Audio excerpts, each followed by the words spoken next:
കോഴയാരോപണത്തിൽ police ഇന്ന് പ്രതികളുടെ മൊഴി രേഖപ്പെടുത്തും. ജോമറ്റ്, സിബിൻ എന്നിവരുടെ മൊഴിയാണ് തിരുവനന്തപുരം കന്റോൺമെന്റ് പോലീസ് രേഖപ്പെടുത്തുക. ചോദ്യം ചെയ്യാൻ വിളിപ്പിച്ചതിന് പിന്നാലെയാണ് ഷാജിയെ മരിച്ച നിലയിൽ കണ്ടെത്തിയത്.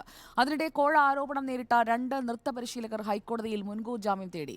വിവരങ്ങളുമായി അർജുൻ കല്യാടും അഞ്ജു ജയപ്രകാശുമാണ് നമുക്കൊപ്പം ചേരുന്നത്. ഒപ്പം ശ്യാം ദേവരാജും ഇതിന്റെ നിയമവശങ്ങളുമായി നമുക്കൊപ്പം ചേരുകയാണ്. ബ്രേക്കിംഗ് അവേഴ്സിൽ ആദ്യം അർജുൻ കല്യാടിലേക്ക്. അർജുൻ കല്യാട്, ഒരാളുടെ ജീവൻ പൊലിഞ്ഞതിനെ കുറിച്ചാണ് നമ്മൾ സംസാരിക്കുന്നത്.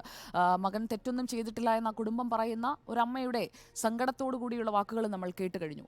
എന്താണ് ഷാജിയുടെ നാട്ടിൽ, ഷാജിയുടെ വീട്ടിലെത്തുമ്പോൾ നമുക്ക് ഈ സംഭവത്തെക്കുറിച്ച് വ്യക്തമാകുന്ന കൂടുതൽ കാര്യങ്ങൾ? അർജുൻ. സുജിയ, അതായത് ഇന്നലെ വൈകുന്നേരം 6 മണിയോടുകൂടിയാണ് ഈ ഷാജിയെ സ്വന്തം വീട്ടിൽ മരിച്ച നിലയിൽ കണ്ടെത്തുന്ന ഒരു സാഹചര്യം ഉണ്ടായത്. തൊട്ടു പിന്നാലെ തന്നെ ആശുപത്രിയിലേക്ക് മാറ്റുകയും ചെയ്തിരുന്നു.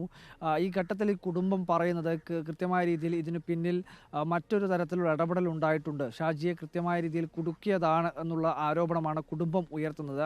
പ്രധാനമായും ഇനി ഈ കേസിനകത്ത് ഇതിനകത്ത് അത്തരത്തിലുള്ള ഇടപെടലുകൾ അല്ലെങ്കിൽ പിന്നിലുള്ള എന്തെങ്കിലും തരത്തിലുള്ള ഒരു ഗൂഢാലോചന ഉണ്ടായിട്ടുണ്ടോ എന്നുള്ള കാര്യമാണ് ഇനി പുറത്തു വരേണ്ടത്.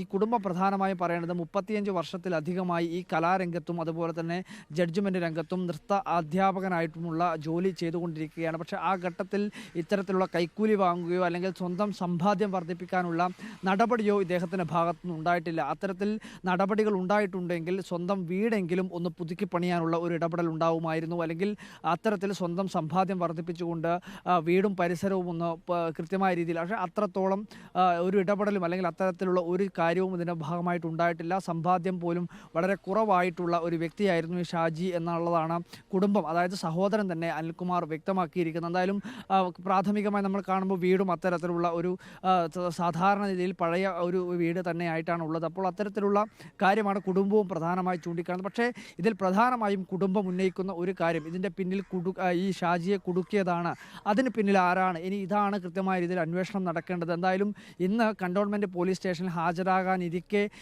ഈ ആരോപണ വിധേയനായിട്ടുള്ള ഷാജിയുടെ ആത്മഹത്യ വലിയ തോതിൽ ദുരൂഹത വർദ്ധിപ്പിക്കുന്നുണ്ട്. എന്താണ് ഇത്തരത്തിൽ, എന്തിൻ്റെ ഭാഗമായിട്ടാണ് ഇത്തരത്തിൽ കടുത്ത മാനസിക സമ്മർദ്ദം തന്നെയാണ് എന്നുള്ളതാണ് മനസ്സിലാക്കുന്നത്. ആത്മഹത്യാക്കുറിപ്പിലും അത്തരത്തിലുള്ള കാര്യങ്ങൾ തന്നെയാണ് കണ്ടെത്തിയിട്ടുള്ളത്.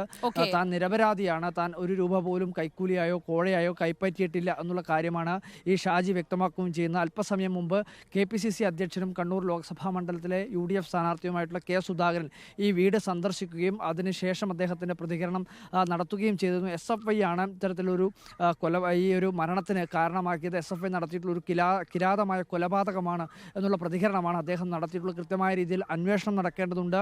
എന്താണ് ഇതിന് പിന്നിലുള്ളതെന്ന് SFIക്കാർ പറയുന്ന ആൾക്ക് മത്സരഫലം കുറിച്ച് നൽകാത്തതാണോ ഇതിൻ്റെ പിന്നിലുള്ള കാരണമെന്നും വളരെ വിശദമായി അന്വേഷിക്കണം. ഇല്ലെങ്കിൽ കൃത്യമായ രീതിയിലുള്ള ഒരു കലാപമുണ്ടാവും. കാരണം SFIയുടെ തുടർ അക്രമ സംഭവങ്ങൾ ഇത്തരത്തിൽ വെച്ച് പൊറുപ്പിക്കാൻ വേണ്ടി കഴിയില്ല എന്നുള്ള പ്രതികരണമാണ് K. സുധാകരൻ നടത്തിയിരിക്കുന്നത്. സുജയ.